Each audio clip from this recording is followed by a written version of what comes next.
Bien, bonjour à tous. Je suis très heureux de vous accueillir pour cette visioconférence qui va être consacrée au corsaire et à la contrebande horlogère. C'est une conférence à la fois ouverte sur un prisme historique, mais nous allons ensemble débattre et ouvrir autour de ce sujet un prisme très largement ouvert sur l'innovation. L'innovation entre terre et mer. Nous allons découvrir comment des cités corsaires, des ports d'attache, mais aussi un certain nombre d'arrière-pays ont joué un rôle parfois méconnu, oublié, dans une complémentarité entre marine et avancée horlogère. Je suis très heureux d'accueillir l'ensemble des participants. Cette conférence va s'articuler dans un format de 40 minutes. Vous avez la possibilité, si vous le souhaitez, de réagir à travers une fenêtre de discussion dans laquelle vous pouvez très largement faire remonter des questions, des remarques, et nous aurons à l'issue de cette présentation également un temps d'échange avec l'ensemble des participants. Vous dire également que cette conférence est enregistrée, qu'elle sera aussi restituée sur les réseaux sociaux, sur YouTube, si vous souhaitez ultérieurement vous replonger dans le sujet. Alors, vous le savez sans doute, dans de grandes régions maritimes et littorales, je pense en particulier à la Bretagne, il existe une horloge astronomique à Plouermel. Mais vous savez aussi sans doute que l'intérêt autour de la mer, du jeu des marées, a aussi intéressé de grandes capitales horlogères. Et je voudrais aussi, pour ceux qui connaissent aux portes de la Suisse, une grande capitale de l'horlogerie qui est Besançon, vous signaler qu'à l'intérieur de la cathédrale de Besançon, il existe une horloge astronomique remarquable. Et cette horloge astronomique, en Franche-Comté, dans le département du Doubs, très loin des mers et des océans, indique le jeu des marées dans les différents ports français. Ce qui est assez exceptionnel, et le sujet de cette conférence est justement d'explorer ensemble les formidables complémentarités qui se sont développées entre l'horlogerie et le monde de la mer, mais nous allons en particulier nous attarder sur des aventuriers des mers qui ont formidablement fait bouger les lignes et l'innovation. Vous dire aussi que finalement, cette grande odyssée maritime autour de l'horlogerie inspire aujourd'hui des porteurs de projets innovants. Et je crois que c'est ce qui est assez remarquable, c'est que finalement, des entrepreneurs aujourd'hui réinventent ce récit et l'adaptent finalement à de grands enjeux en matière de matériaux biosourcés, d'économie circulaire. Ici, en photo, sur l'image qui apparaît, vous avez l'exemple remarquable d'une marque d'horlogerie française, n'en déplaise aux Suisses, qui s'appelle la marque Awake et qui, de manière très récente, a réalisé une montre composée avec des filets de pêche recyclés. Et comme vous le voyez ici, la couleur très sombre, noire, qui apparaît sur cette image, ces montres sont aussi composées de biopolymères végétales. Alors, cette marque WEC est assez sensationnelle, révolutionnaire. Je vous parlais effectivement de ces filets de pêche recyclés, récupérés en réalité dans les mers du Nord danoises. Ensuite, ces filets de pêche sont recyclés et transformés en laboratoire, ce qui montre de manière assez intéressante la création d'une chaîne de valeur. Et on va regarder comment finalement les corsaires ont aussi créé justement leur propre chaîne de valeur, ont revalorisé des déchets, des produits. Et ce qui est, je trouve, original aujourd'hui, c'est comment finalement cette histoire peut aussi peut-être inspirer de nouveaux innovateurs. Et nous allons faire ce croisement justement pour peut-être pousser des territoires, encourager de nouvelles audaces, des inspirations qui iraient dans ce sens. Alors, retraçons de manière un peu succincte finalement le contexte dans lequel les corsaires ont été peut-être les bâtisseurs d'un nouveau monde. Vous le savez, sur l'ensemble des régions littorales, la Bretagne, la Normandie, mais aussi d'autres régions de l'arc atlantique, depuis le début du XVIe siècle,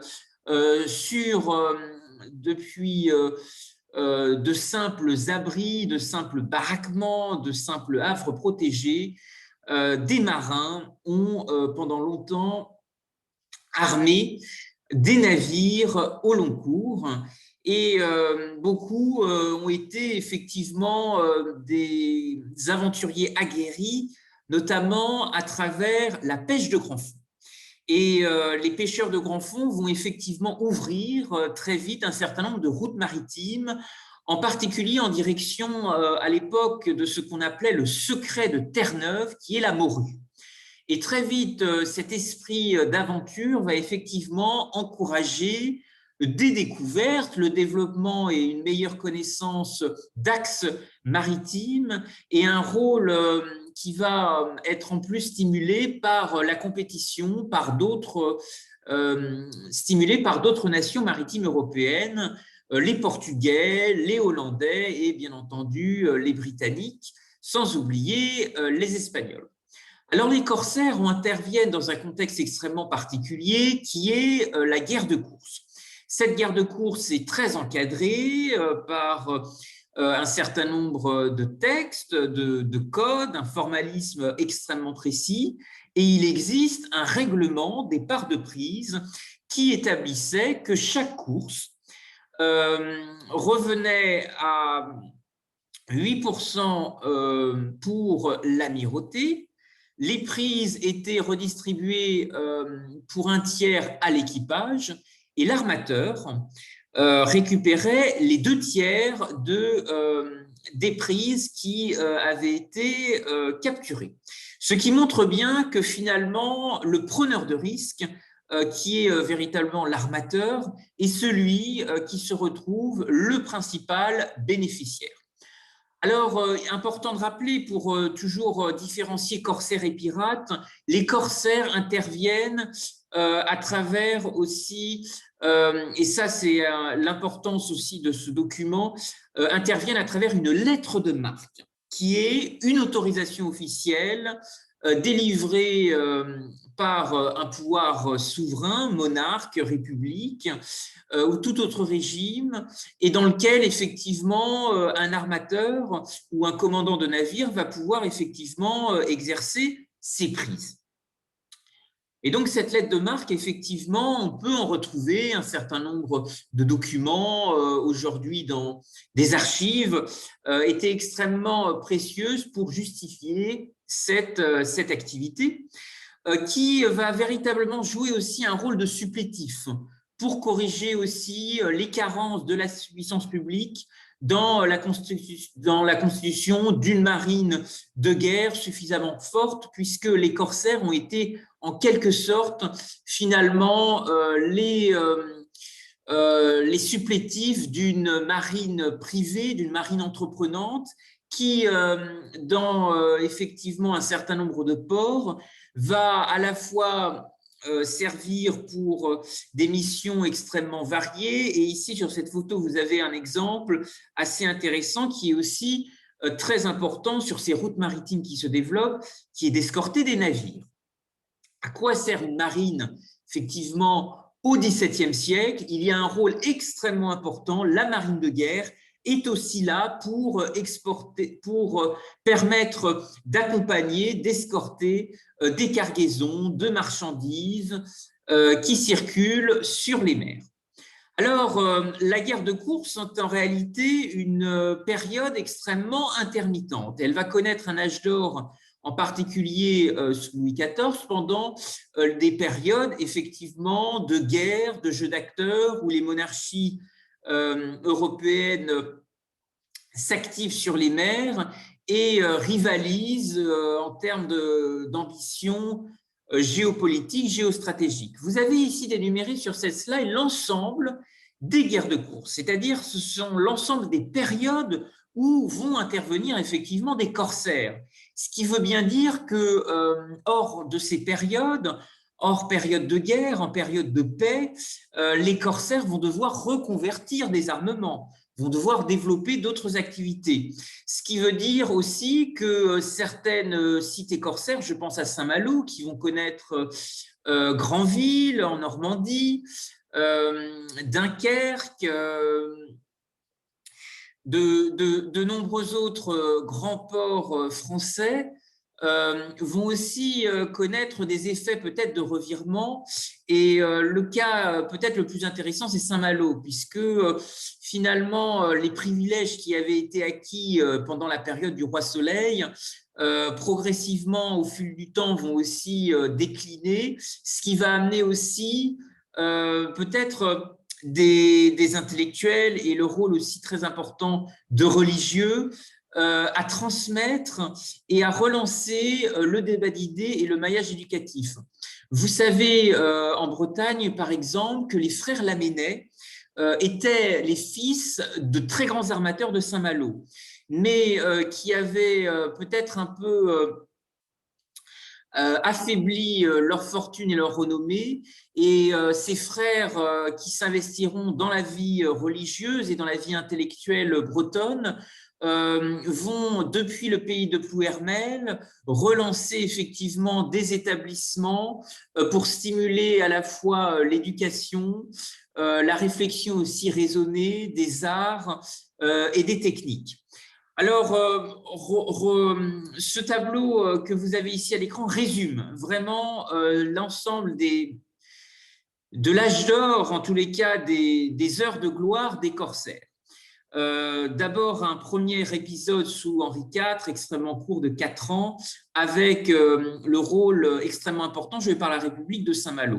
Ensuite, des guerres européennes, en particulier sous Louis XIV et Louis XV, jusqu'à la guerre de succession d'Autriche, vont être une période extrêmement prospère pour des cités corsaires.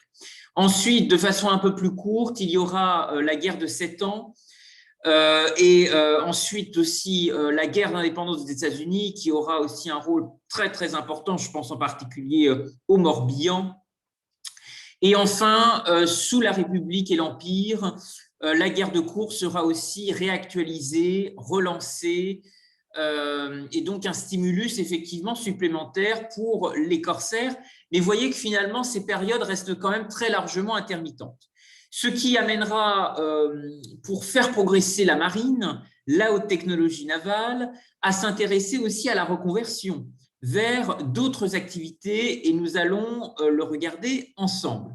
Alors vous dire effectivement, quand on pense à des corsaires, il y a Jean Bart, il y a Surcouf. Alors Surcouf, il faut bien se rappeler que ce sont aussi 2 frères, Nicolas et Robert Surcouf, 2 personnalités extrêmement différentes. Le plus jeune, qui est le moins connu, Nicolas Surcouf, a eu justement l'audace de reconvertir des navires pour les destiner à d'autres activités. En utilisant, comme cette marque d'horlogerie Oweg, des filets de pêche recyclés. Donc, ce qui est intéressant de bien comprendre, c'est qu'effectivement, une très grande capacité de prise de risque, mais aussi une très grande capacité d'inventivité, à innover, à retourner les situations. Et on va le voir comment finalement l'horlogerie, le savoir-faire horloger a été aussi au cœur de formidables découvertes. Alors, on associe beaucoup les corsaires à des grands aventuriers des mers. Je voudrais aussi vous signaler l'importance des innovations fluviales, parce que la richesse aussi des canaux a fortement intéressé la puissance corsaire. Et je voudrais vous parler à ce titre d'un axe stratégique qui a été la route du sel, qui s'est notamment développé depuis la Loire-Atlantique au Croisic jusqu'au pays de Redon. Alors ici, vous avez des vieilles images qui sont intéressantes parce que finalement, les corsaires ont aussi joué un rôle extrêmement important dans des arrière-pays. Le canal de Nantes à Brest, le canal de la vallée de la Vilaine. Vous avez à Redon un quai Surcouf. Donc, effectivement, bien comprendre aussi que le rôle du cabotage, qui a été aussi extrêmement fort et stimulé dans les relations transmanche, mais aussi à l'échelle de l'arc atlantique, a été un élément extrêmement important qui a poussé aussi des activités en relation avec les corsaires, y compris dans des villes de canaux, en mobilisant des réseaux fluviaux et maritimes. Ce qui veut dire que les corsaires sont aussi au cœur d'innovations fluvio-maritimes majeures et ont été aussi au cœur de ce commerce fluvio-maritime qui a fait la prospérité aussi de grandes régions littorales et de leur arrière-pays. Vous dire à ce titre, comme je vous le montrais sur cette image, l'importance de villes qui vont jouer un rôle de carrefour de voies navigables. Je pense en particulier à Redon, qui a été l'avant-port de Rennes. Il y a eu cette route du sel extrêmement importante entre justement les greniers à sel du pays de Redon, qui était effectivement relié jusqu'aux œillets des marais de Guérande et qui passait par La Roche-Bernard, qui a été ce grand lieu du négoce. D'où l'importance effectivement de rappeler le rôle de la Vilaine maritime, de ce débouché fluvio-maritime extrêmement important et qui a amené effectivement les corsaires à suivre cette piste de l'or blanc breton. Vous savez que les plus grands greniers à sel d'Europe étaient effectivement dans notre région. Alors, quelques vieilles images, effectivement, sur la reconversion aussi des bateaux. Alors là, vous avez des poteaux de mine, c'est-à-dire ce sont en fait des cargaisons qui étaient exportées vers les pays celtiques, notamment le pays de Galles. Vous savez qu'il y a eu aussi une très grande complémentarité. Je pense en particulier cette alchimie acier breton, charbon gallois, qui a été aussi un formidable périmètre d'échange avec nos cousins celtiques. Et donc le cabotage, la relation avec au canal, au fleuve, a été aussi extrêmement importante. Alors, les corsaires, en tous les cas, ce qu'ont légué aussi les corsaires en tant qu'activité maritime dans un certain nombre de villes, ont stimulé des innovations. Et on va le voir ensemble, ont poussé beaucoup d'échanges fluvio-maritimes, beaucoup d'innovations fluvio-maritimes à la pointe du progrès et un intérêt très vite aussi pour développer notamment de nouvelles dynamiques d'innovation peu coûteuses et en s'intéressant en particulier aux énergies du futur qui vont sans arrêt stimuler, et encore aujourd'hui dans le domaine du nautisme et de l'économie circulaire, c'est une chaîne de valeur qui est extrêmement forte. Alors les corsaires, effectivement, se sont intéressés à de nouvelles ressources et très vite vont aussi s'intéresser au rôle qu'ils peuvent jouer en tant qu'intermédiaires sur des activités qui permettent aussi de développer un volet très concurrentiel aux Hollandais, et je pense en particulier à la route du Mocha, à la conquête d'un premier or noir qui a été le café. Vous savez que dans certaines cités corsaires, je pense à Saint-Malo, l'avenue de Mocha, elle rappelle justement cette grande ouverture sur la route des épices. Et donc, vous voyez que très large, en plus de cette route du sel, les corsaires vont devoir aussi orchestrer de très grandes expéditions maritimes, se connecter à des réseaux capables de jouer un rôle de trait d'union entre l'Europe et les richesses de l'Orient. Et très vite, le savoir-faire horloger, les avancées horlogères vont être un élément décisif pour pouvoir gérer le temps, la navigation dans le cadre de ces grandes aventures. Ici, vous avez cette carte de la route du Mocha. Mocha, c'était un port situé aujourd'hui au Yémen et qui couvrait à l'époque une très large région qu'on appelait l'Arabie heureuse et qui, vous voyez, est un axe stratégique à la fois entre la mer Rouge et les rives de la péninsule arabique. Alors le café, je mentionne, je fais une petite aparté sur l'histoire du café. Le café, très intéressant parce que finalement, il stimule des routes exotiques, mais aussi des relations avec des ports. Et vous savez que très rapidement, avec les comptoirs de l'Empire ottoman, le café va être très facilement vendu et commercialisé, d'abord à Vienne, mais aussi à Venise. Et la Sérénissime République, en s'ouvrant sur les routes de l'Orient, sur les traces effectivement de Marco Polo, va très vite s'intéresser à des transferts d'innovation, à des capacités aussi de développer des transferts en matière de connaissances et des partages en matière de découverte. Alors, avançons ensemble et effectivement, la route du Maca sera le thème d'une autre conférence, mais ce qui nous intéresse aujourd'hui, c'est de regarder effectivement la place qu'a jouée l'horlogerie dans ces grandes aventures. Quel a été effectivement le rôle du savoir-faire horloger? Quelle place a-t-il occupé? Comment a-t-il stimulé justement une très grande inventivité? D'abord, vous dire effectivement l'intérêt de ce sujet dans l'actualité aujourd'hui est à placer dans une inscription depuis le 16 décembre 2020 par l'UNESCO qui a inscrit les savoir-faire en mécanique horlogère et mécanique d'art sur la liste représentative du patrimoine culturel immatériel de l'humanité. Alors, si effectivement cette inscription horlogère est véritablement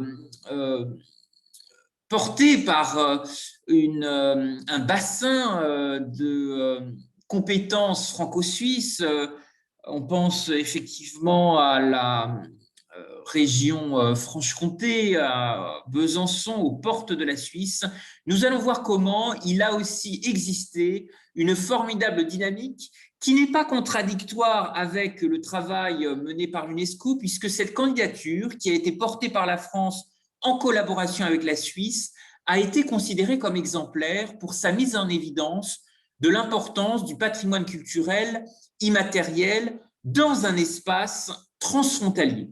Et ce caractère transfrontalier est extrêmement important. D'abord, vous rappelez qu'en Suisse, l'horlogerie s'est implantée notamment grâce aux apports de réfugiés, notamment de réfugiés protestants, français et italiens. Et vous savez que des huguenots vont aussi transporter des connaissances horlogères, y compris sur les côtes de Floride, je pense en particulier à Jacksonville, mais aussi jusqu'en Afrique du Sud, ce qui veut dire que le savoir-faire horloger a énormément voyagé et a été aussi étroitement corrélé à des routes maritimes. L'horlogerie, il faut, et c'est le sens aussi de cette conférence et cette relation avec les corsaires, bien comprendre qu'elle a été aussi très largement stimulée dans un espace transfrontalier. C'est un savoir-faire transfrontalier par excellence. Et donc, ce qui est intéressant aujourd'hui, c'est peut-être d'ouvrir ce sujet, de montrer que si effectivement il y a toujours aujourd'hui un ancrage franco-suisse très très fort, il y a aussi peut-être un chemin qu'il est possible de valoriser vers nos régions littorales, vers nos régions maritimes.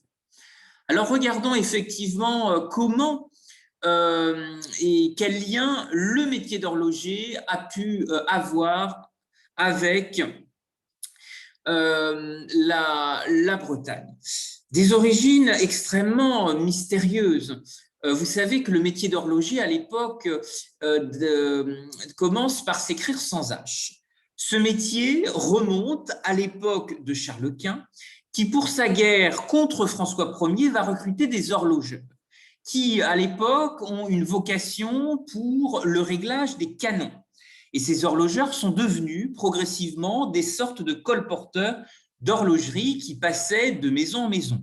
Ce qui veut dire qu'il y a une origine militaire qui est très fortement reliée au rôle aussi défensif joué par des cités fortifiées. Ici, vous avez les fortifications de Saint-Malo, mais vous savez que d'autres villes ont conservé des canons. Je pense bien entendu à tout l'héritage qui existe dans la vallée de la Vilaine, Vous avez la maison du canon qui est remarquable à la Roche-Bernard. Et bien entendu, sur cette route du sel, en presqu'île guérandaise, vous pouvez aussi retrouver de nombreuses fortifications qui étaient aussi là pour protéger les grandes richesses qui étaient échangées.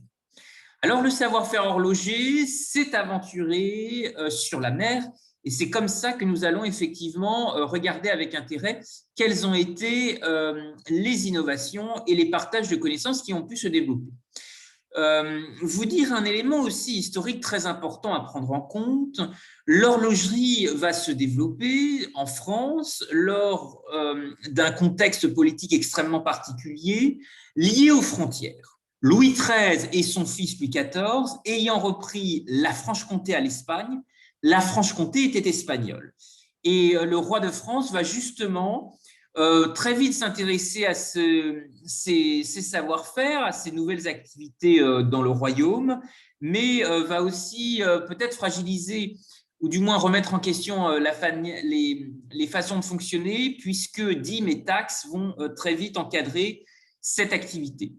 Et donc, une contrebande va s'organiser, et encore aujourd'hui, des deux côtés de la frontière, entre la France et les portes de la Suisse, une contrebande de connaissances et de compétences se poursuit toujours aujourd'hui. Je vous signale toutefois cet élément parce qu'il est très intéressant de bien comprendre les traces espagnoles que nous avons aussi dans le nord de la France, mais qui ont été aussi extrêmement fortes en Franche-Comté. Alors, comment l'Espagne a aussi peut-être apporté justement des connaissances horlogères, a développé aussi des relations avec des ports, ce qui voudrait peut-être mettre en tous les cas en valeur l'intérêt également d'innovation qui serait justement arrivée depuis la façade atlantique grâce aux routes maritimes qu'empruntaient les Espagnols avec leur grande armada jusqu'en mer du Nord. Ici, vous avez l'exemple d'un jeu, l'alouette, qui est toujours pratiqué dans plusieurs régions, alors du côté de Poitiers, mais aussi en Bretagne, dans le département aussi de la Manche, dans la baie du Mont-Saint-Michel. Et ce jeu, en fait, est arrivé dans des ports grâce à des marins espagnols. Et vous dire effectivement que peut-être que la Bretagne aurait tout intérêt à explorer, à mettre en valeur le lien qui existe à travers les apports des Espagnols et peut-être justement ce que les Espagnols, pour les premières innovations liées au réglage des canons, ont peut-être apporté en termes de temps précurseurs liés à l'horlogerie. Ce qui pourrait peut-être renverser un peu les cartes et permettre aussi de bien souligner combien les innovations maritimes ont été aussi porteuses de débouchés, de savoir-faire pour développer la grande histoire horlogère. Alors, ce jeu de la vache, l'alouette, est un jeu de cartes, effectivement, qui est venu d'Espagne et qui se pratique toujours aujourd'hui, encouragé par certaines associations, mais qui est arrivé dans les ports atlantiques grâce à des passages de vaisseaux espagnols.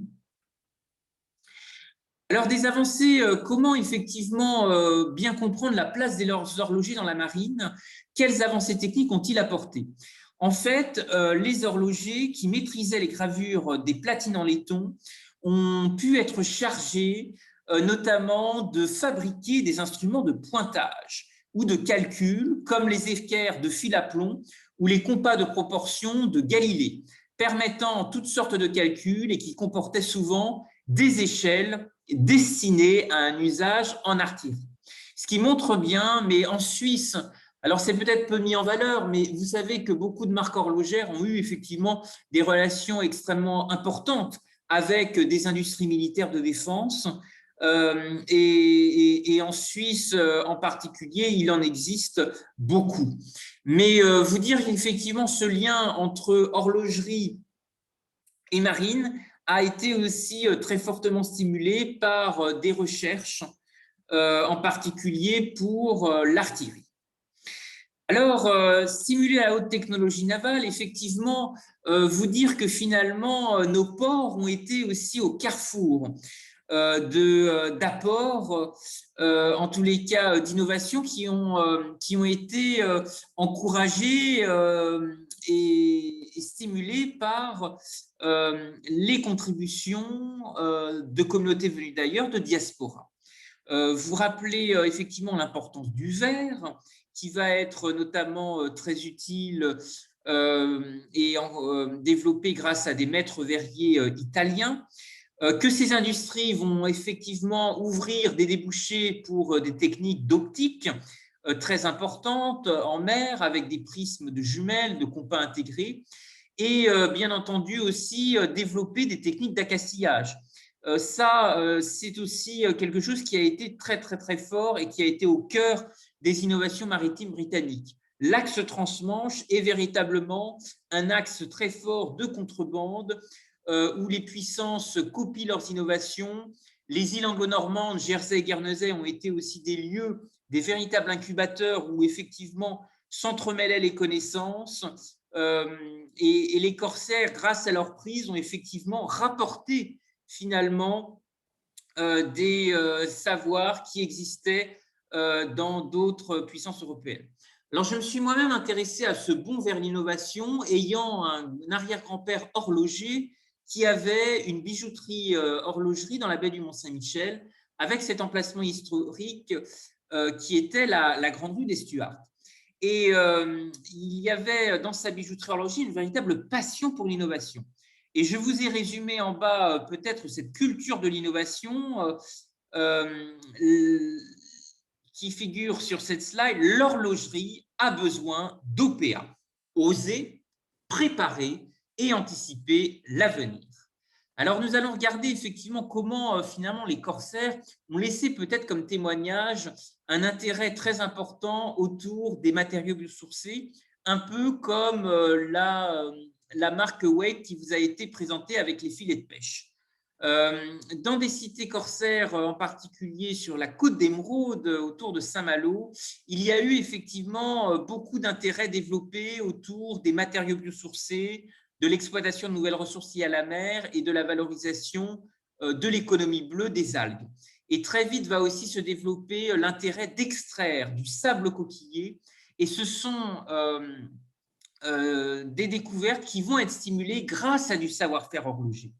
Vous avez typiquement l'exemple des industries probiomères qui ont utilisé des micro-techniques d'horlogerie pour briser des coquillages et les utiliser comme molécules d'intérêt pour la nutrition animale.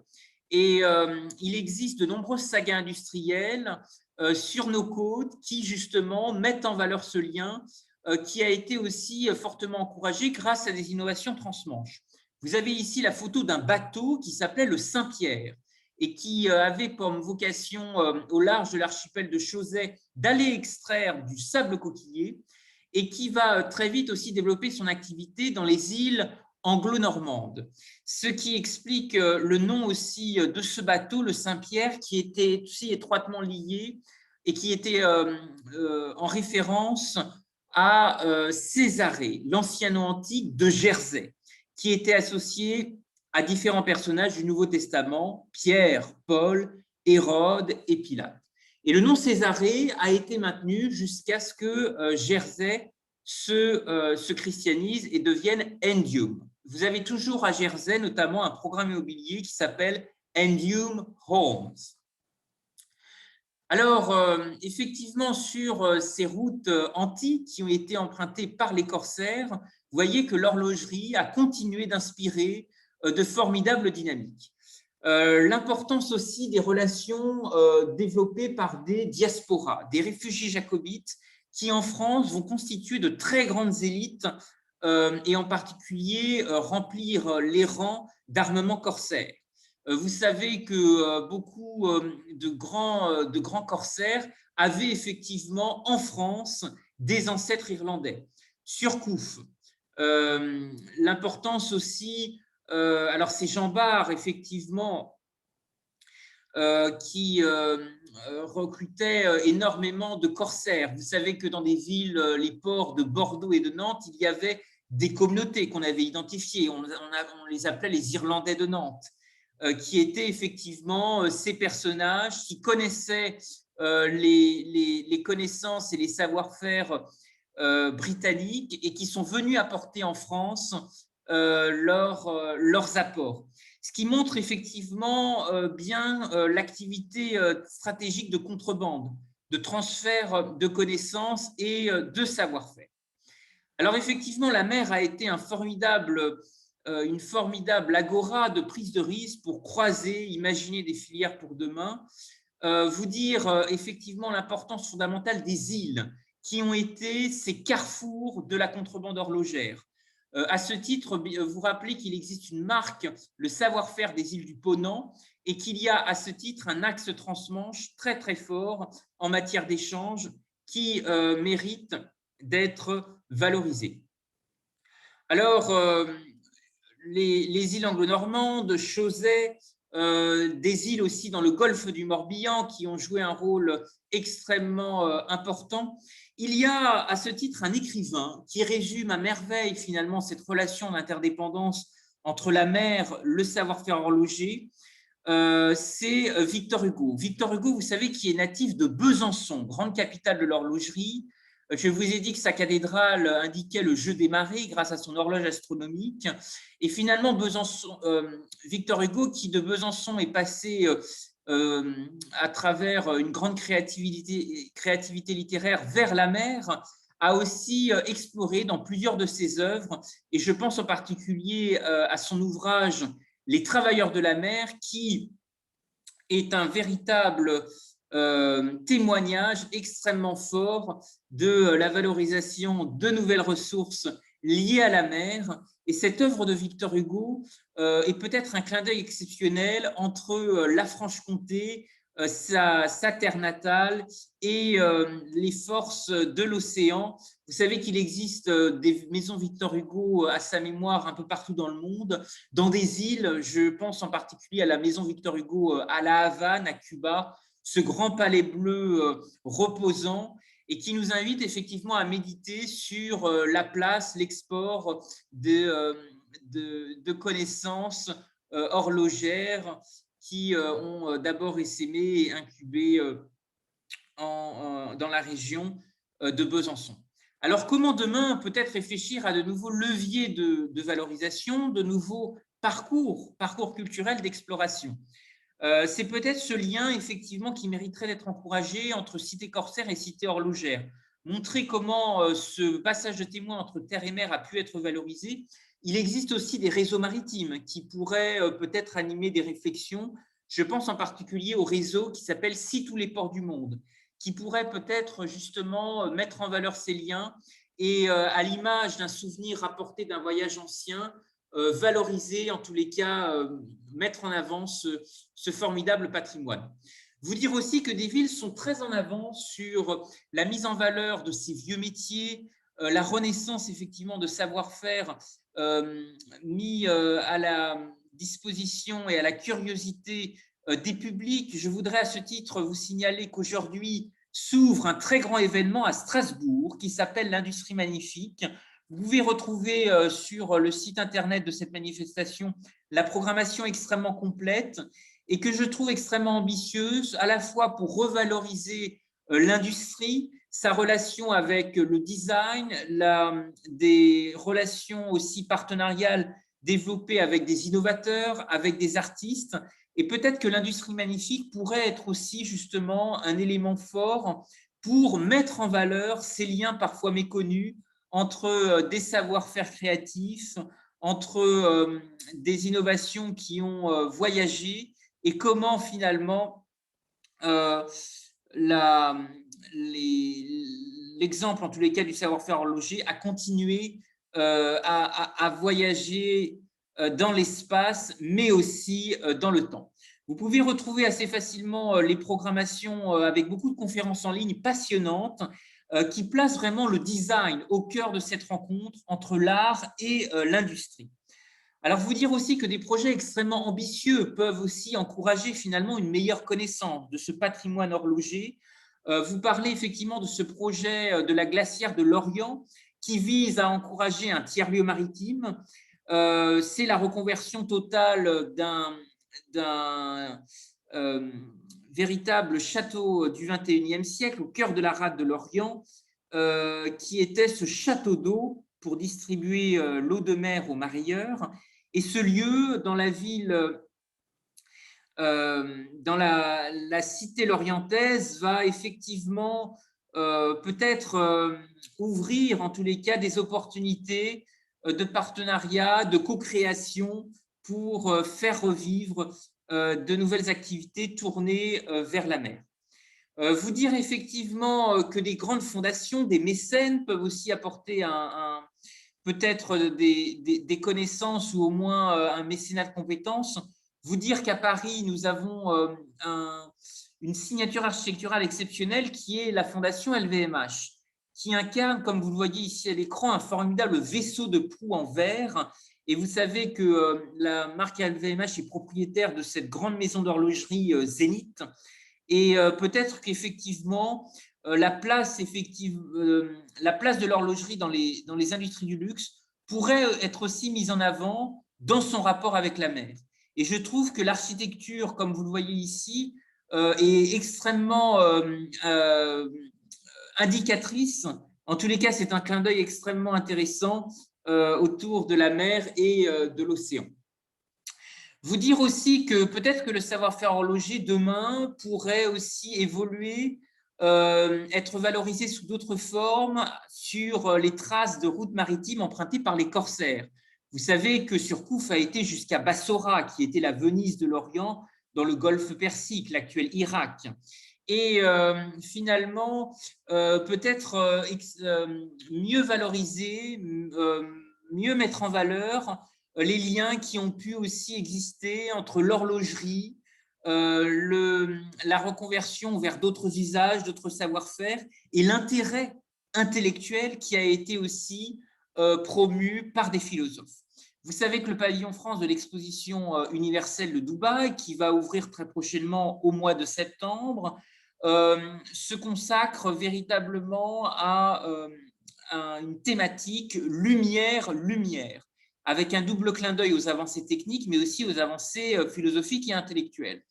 Et sera exposé dans ce pavillon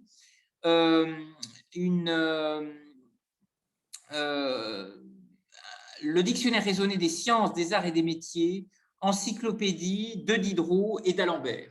Et effectivement, la façon, peut-être marcher sur les traces de la façon dont les philosophes ont regardé ce lien entre avancée horlogère et marine pourrait être un débat extrêmement intéressant à avoir aujourd'hui dans cette mondialisation post-Covid qui redistribue totalement les cartes, qui modifie en profondeur notre capacité à voyager et qui effectivement aussi peut-être nous invite à réfléchir différemment sur la façon de construire de l'innovation, de construire des partenariats internationaux.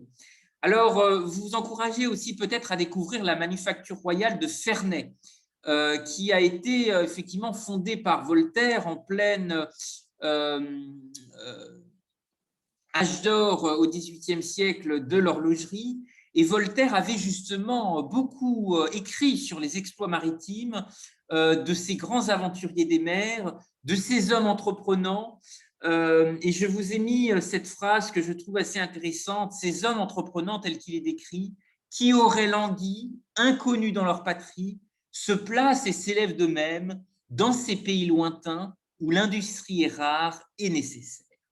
Et peut-être que ce qui est extrêmement intéressant dans cette histoire de route maritime développée par les corsaires, c'est de retrouver le prisme des échanges, des transferts de savoir-faire, des secrets qui ont été peut-être véhiculés d'une place à une autre. Et Voltaire, dans ses écrits, rappelle le nom de très grandes familles corsaires.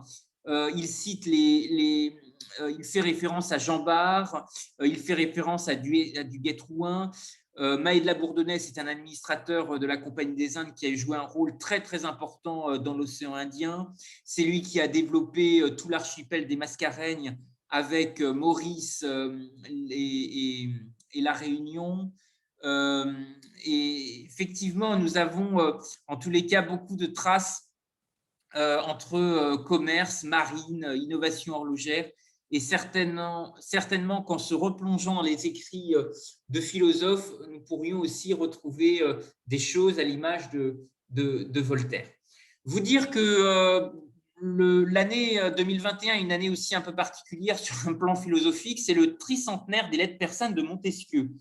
Et peut-être que cette ouverture aussi, encore une fois, sur l'ensemble de ces corps de métier qui ont façonné le voyage, l'ouverture sur la mer, mériterait certainement d'être encouragée.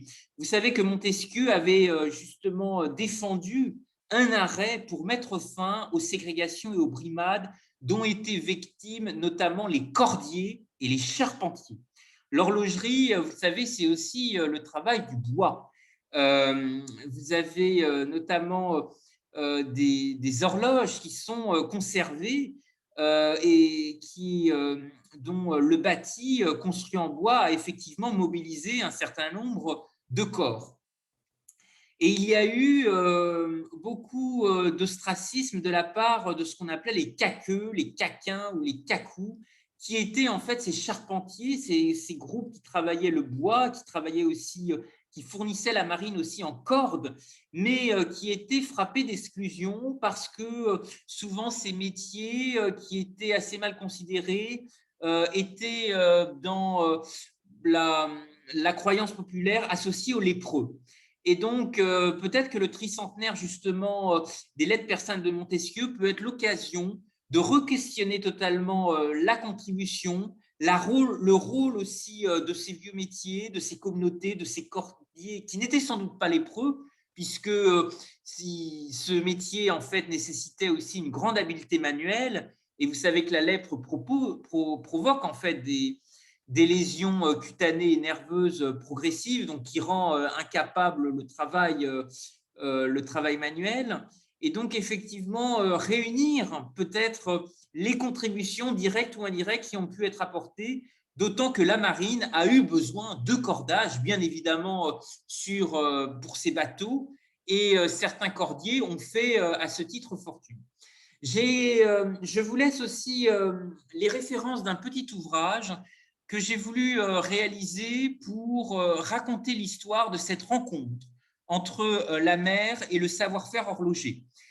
Cet ouvrage s'appelle Les Avatars de la Grande Rue des Stuarts et il raconte effectivement comment dans la baie du Mont-Saint-Michel s'est opérée une véritable reconversion qui a intéressé des cités corsaires, de Granville à Saint-Malo, mais aussi d'autres territoires qui sont explorés. Vous avez les coordonnées qui apparaissent ici à l'écran. Si vous souhaitez recevoir un exemplaire, je vous l'enverrai gratuitement par voie numérique. Vous pourrez très facilement en explorer la lecture si le sujet vous intéresse. Je voudrais aussi encourager les passionnés d'histoire, les sociétés savantes, des érudits locaux qui voudraient aller plus loin sur ce sujet, qui est encore très émergent et qui mérite aussi d'être encouragé, exploré par de nouveaux travaux.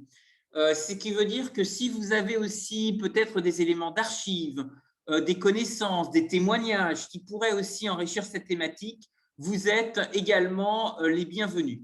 Je voudrais vous remercier à tous pour votre attention, vous rappeler effectivement en conclusion que les avancées horlogères et la marine sont liées et que l'apparition des premières horloges maritimes qui conservaient la mesure du temps sur un navire en mouvement fut une révolution et qu'elles permirent notamment aux marins de se positionner en mer avec une très grande précision. Merci à tous pour votre attention. Je reste à votre disposition si vous avez des questions, si vous souhaitez réagir, si dans le cadre de vos différents voyages ou vos différents déplacements, vous avez peut-être vu aussi des horloges mystérieuses, des liens qui ont pu aussi se développer dans des ports, dans des cités maritimes. Je vous propose d'utiliser la bulle de discussion. Vous pouvez taper, écrire des questions ou tout simplement prendre le micro si vous souhaitez prendre la parole. Merci à tous.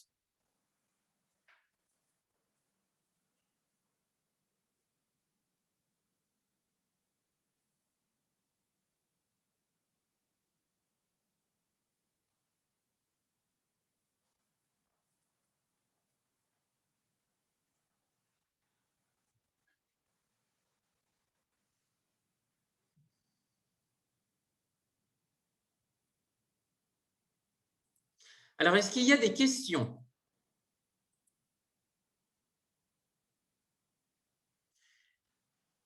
Avez-vous peut-être des réactions?